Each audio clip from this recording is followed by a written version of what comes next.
Hello, everyone, and welcome. My name's Dan, Dragonfly9078, and this is Chapter 2 of Elementals of Harmony. There's really not much else to say. It's Chapter 2. It's entitled Plans Making Contact, so I'm just going to jump right into it. The sun shone bright on another new day in Ponyville, but one resident was staying indoors, regardless of the beauty outside, busy with a plan that would ensure that every pony could continue to enjoy such days without fear of calamity or catastrophe. Ditsy-Doo was hard at work. Though there was no mail to deliver, that meant that she could split the day between Dinky and keeping every bearer of an element of harmony appraised of the situation she'd found them in. However, there were a few issues she'd have to figure out before she could do the latter. Each of the areas of high magical density had a different character to it, no doubt influenced by the unique nature of the element that was attracting that magic. In a strange display of convenience that the Pegasus had seen more than once before, 5 of the elements had delineated themselves along the 5 colors of magic she'd learned about in her earlier days, the exception being magic itself. As she had so bombastically reminded herself last night, Ditsy-Doo was a planeswalker, a being capable of moving between different planes of existence through an exertion of magic and will. Each plane possessed its own slightly different physical and magical laws, its own ecosystems and societies, and could be as large as an entire multigalactic universe or as small as a few square miles. And yet, throughout all of these myriad worlds, a few things remained constant, among them the colors of magic. White, red, green, blue, and black made up that mystical rainbow, and in the time she had spent searching for her home, Titsy had found it essential to learn the nature of each and the general demeanor of their users.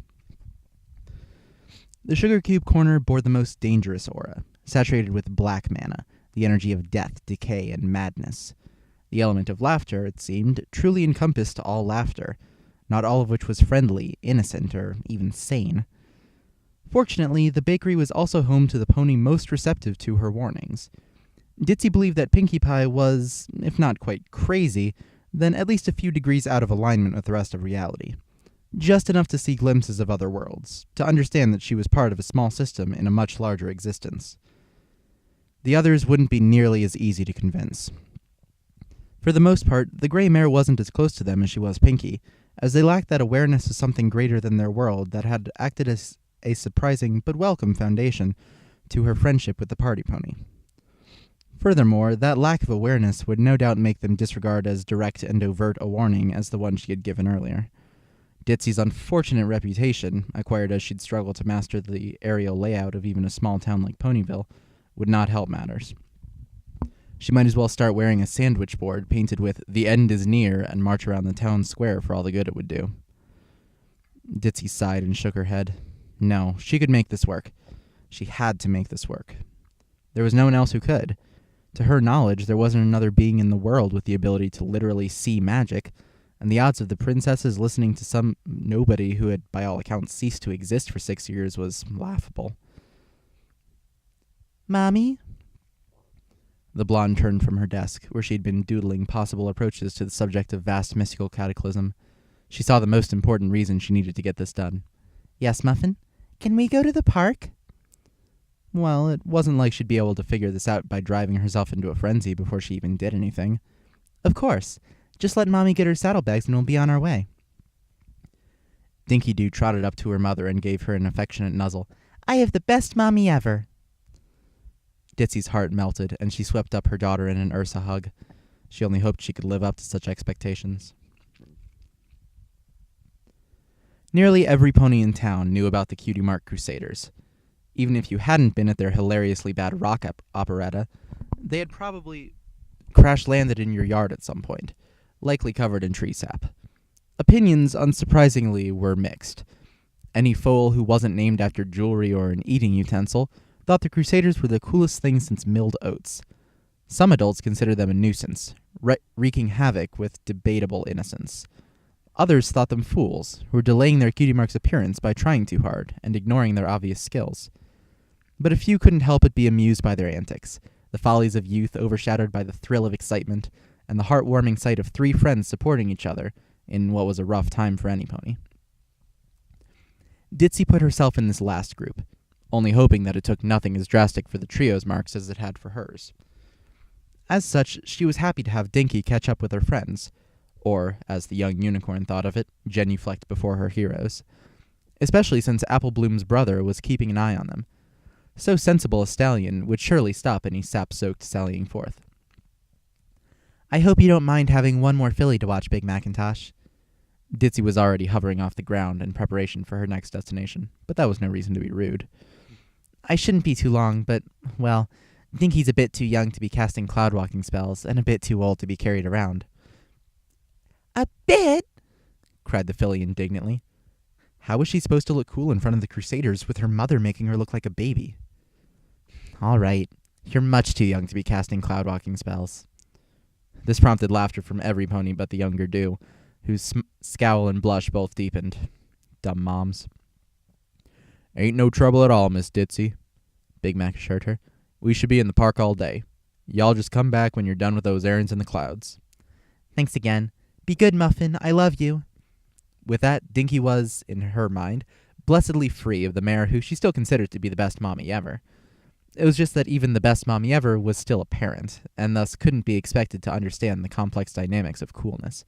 "Come on, Dinky," called Applebloom. "You're an honorary crusader for the day. It's time we got to crusadin'." Pleasantly surprised that she hadn't been exiled to loser-grad, the young unicorn admitted to herself that maybe she didn't understand those dynamics too well either. Rainbow Dash's house was a superb example of the uniquely Pegasine craft of practical cloud sculpture.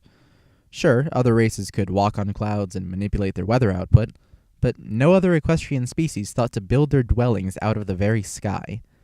Pegasi claimed that this proved their, and by extension pony kind's, intellectual superiority. Other races felt just the opposite. To them, and some unicorns and earth ponies for that matter, you had to be pretty stupid to think that making a building that could be destroyed by a strong breeze or prolonged drought was a good idea. Of course, there was a great deal of magic involved, but both sides had agreed to disagree, as long as the Pegasi went easy on that whole "we're the best" thing. In any case, the door Ditzy-Doo knocked on felt as solid as any carved from wood, despite being little more than water vapor and dust. This came as a relief. She hadn't been sure how stable the floating home would be, given the coruscating field of red mana that surrounded it.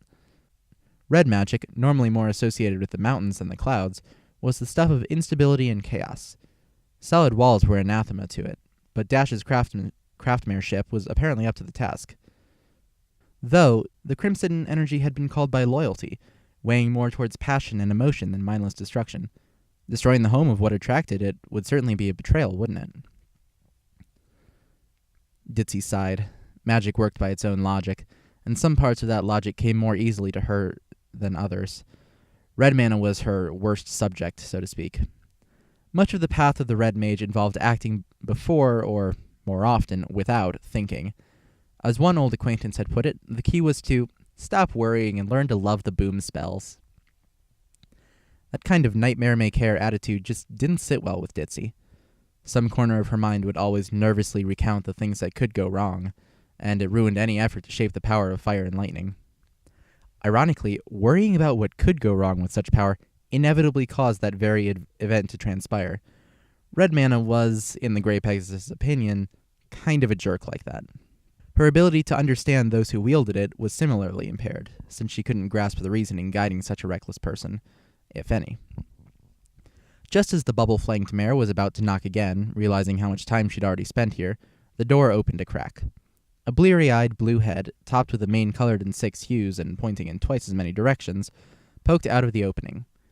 In an odd mix of imperious disdain and exhausted slurring, the sleepy head stated, "You have interrupted the best young flyer in Equestria's nap."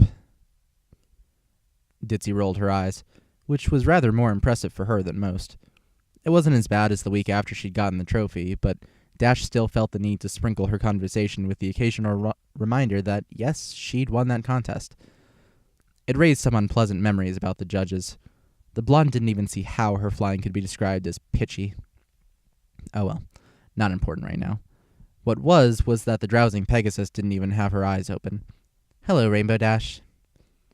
This perked up the other Pegasus's head for a moment before it began to slowly sink back to its previous position. Oh, hey, Ditzy. Sup? Look, Dash, I know we haven't always gotten along. Uh-huh. I've been trying, but you probably still think of me as the doofus that can't tell north from south or the Everfree from the library. Uh-huh. But I hope that, if not as a friend, then at least as a colleague, you listen to me when I tell you... Ditzy paused, sighed, and face-huffed. You're asleep. Uh-huh. Well, thought the mailmare, let's try this again. She leaned to one side of Dash and knocked on the wall. The resulting tone was louder and deeper than the door. That wasn't saying much, but it seemed to work better in rousing the drowsing hostess. Huh? What? Who? The sky-coated mare flailed her forehooves in what she must have thought was some kind of martial art maneuver. The presence of her guest registered, and she sheepishly broke out of the supposed combat stance. Oh, hey, Ditzy. Sup? Ditzy took a few deep breaths before trusting her voice. Hello, Dash. I realize this is going to seem like an odd question, but when was the last time you discharged this place? Dash squinted at the other pony as if she'd suddenly gone nearsighted, then fully opened the door, the better to approach Ditzy with every word. Did you really wake me up just to question my housekeeping? The gray mare had been prepared for this kind of response, and demonstrated it by lightly placing a hoof on a point she'd located before knocking. The point was similar to a pony's pressure points, except that instead of connecting to a nerve cluster, it was tied to the static charge permeating the cloud. There was a tremendous rumble, then the entire house went black as pitch. Then came the lightning. This was no fleeting bolt outlived by its own afterimage, but a pillar of incandescent plasma brighter than the sun, seeming to support Dash's home above the base earth. This whoop-shooping continued for a good 5 seconds before petering out. When it did, Rainbow Dash's mane bore a striking resemblance to a clown wig. Ditzy, strangely, seemed entirely unaffected. Stay on your hoof tips, Dash, she said nonchalantly. Never know when one like that might crop up again. She flew off amidst a, yeah, sure, that was stunned in every sense of the word. Years in the past, but not many, with apologies to Andrew Hussey. The smell of fresh baking wafted through the Cloudsdale apartment. Along the seams of the door and windows, it literally flowed through the thin cloud. Smiling to herself, a blue-maned white Pegasus called out, Muffins are ready! Yay! Muffled hoofsteps sounded as the youngest occupant rushed towards the tiny kitchen. They were terminated by a soft thud and a sheepishly grinning filly's head sticking out of the kitchen's wall, several inches to the side of the doorway. One yellow eye managed to find the baker, while its twin examined the ceiling. Hi, Mommy! The mare gave a smile that combined affection, exasperation, and concern in that unique way known as maternal. Ditzy, I've told you not to run in the house. I'm sorry? To the grown pony's astonishment, her daughter's head seemed to get sucked back into the wall. A moment later, the reason became clear, as she reappeared in the doorway proper, suspended by her tail. The suspender was a slate-gray stallion, with eyes identical to those of the foal he held. Opening his mouth, he gently laid Ditzy on the floor, looked at his wife, and smirked. I believe this is yours, ma'am? The baker couldn't resist a titter at the antics. Oh, I think it's clear who she takes after. He put a hoof to his heart. Ah, cruel spear of insult, thy name is Mare. The melodrama was interrupted by a hug and a, Thank you, Daddy. The stallion returned the embrace. Of course. Daddy will always be there when you're being a silly little muffin. The mare's response to this was a shake of her head. I wish you wouldn't call her that, Derby. You'll make her into a cannibal.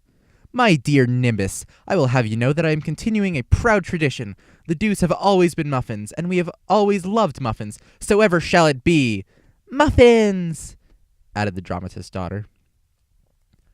Are you all right, dear? Ditzy blinked, feeling tears she didn't recall shedding. She reflexively moved a foreleg to wipe at her eyes, but the feel of fabric against the limb reminded her of where she was and what she was doing. Namely, in the Carousel Boutique, and acting as a poniquin for its proprietor's latest creation.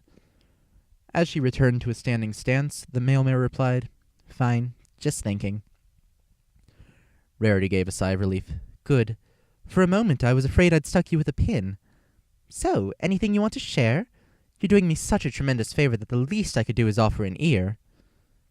The Pegasus bit her lip. It's personal. Ah, say no more. I understand perfectly. I shan't barge in where I am not wanted. Now, where were we? As the seamstress returned to her work, Ditzy, still feeling disconnected, walked through the last hour or so to steady herself. After the twin exercises in frustration that were dealing with red mana and with Rainbow Dash, she decided to opt for where her best color was concentrated. To her eyes, the boutique was awash in blue mana. Some civil conversation with Rarity and an enjoyable soak in the magic of thought, air, and water would do her good. At least, so had gone the theory. The reality was that the mentally stimulating power was sending the designer's fashion muse into overdrive. Ditzy hadn't been able to get a word in edgewise, as she'd been ushered, nay, herded, into Rarity's design studio, all while the unicorn had chattered a mile a minute about a commission from Den Vertigo. The 5-mile high city, can you believe it? Oh, I always hoped that my fame would reach the stratosphere, but I never meant it literally. Apparently the bubble-flanked mare was just the size needed to assemble the garment. By this point, Rarity was already gathering bolts of fabric and enough straight pins for an entire bayou full of voodoo dolls, so it was clear that saying no wasn't an option. As Ditzy Doo had resigned herself to clothes horse duty, she'd tuned out the dervish swathing her with cloth, and had begun wandering her own thoughts. Perhaps it was the ambient azure energy that had set her mind on the path of nostalgia. It certainly could do that, but Ditzy Doo! Huh? Feeling even more floaty-brained than before, the Pegasus realized she was being shouted at. Oh, sorry. Rarity frowned. Really, dear, I don't want to pry, but whatever is going on in that head of yours must be beyond engrossing. Her expression shifted into a smirk with a hint of leer. An old flame, perhaps? It took Ditzy a considerable share of her self-control, and an estimate of the number of pins less than an inch from her skin, to stay still. Nothing of the sort! The elegant mare released a resigned breath. I suppose it was a muffin recipe or some such, then. This formed a bruise on the gray pony's ego that she found intolerable. There is more to me than muffins. She forced the words through clenched teeth, not trusting her temper if given an open mouth. If you say so. Turn, please. I was thinking about magic. Ditzy paused in the turn.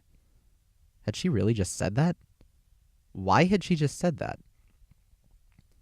In any case, it prompted a cocked eyebrow from Rarity. Magic? No offense meant, Ditzy, but I wouldn't think that to be among your interests.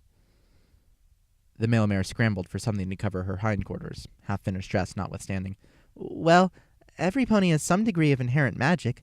Walking on clouds, for example. Out of the corner of an eye, she could see the unicorn wince. After all, Dash wasn't the only news from the Cloudaseum that day. And earth ponies have strength and stamina the likes of which we can only dream about. As Applejack can attest, yes. Rarity was now fully out of sight, presumably adjusting something in the train, or the undercarriage, or the dining car. Ditzy had never been much of a fashionista. If I may ask, what about magic got you in such a fugue state? Several things. Among them the means by which non-unicorn ponies could cast spells. Tongue had outraced Brain again, much to the shock and dismay of their owner. Also to her shock and dismay was the unicorn horn jabbing a very sensitive spot, as the seamstress whipped her head up in shock. What? Why, the very idea! Her indignation was interrupted as she recognized the tableau before her. Scraps of fabric in disarray, and in the center Ditzy Doo, performing an impressive headstand, while wearing an expression of unspeakable pain. As the Pegasus dipped forward, Rarity could see why. Oh dear. Several apologies and a discreet ice pack later, the two continued their conversation under more equitable conditions, both seated, Ditzy rather gingerly, with a pot of tea between them.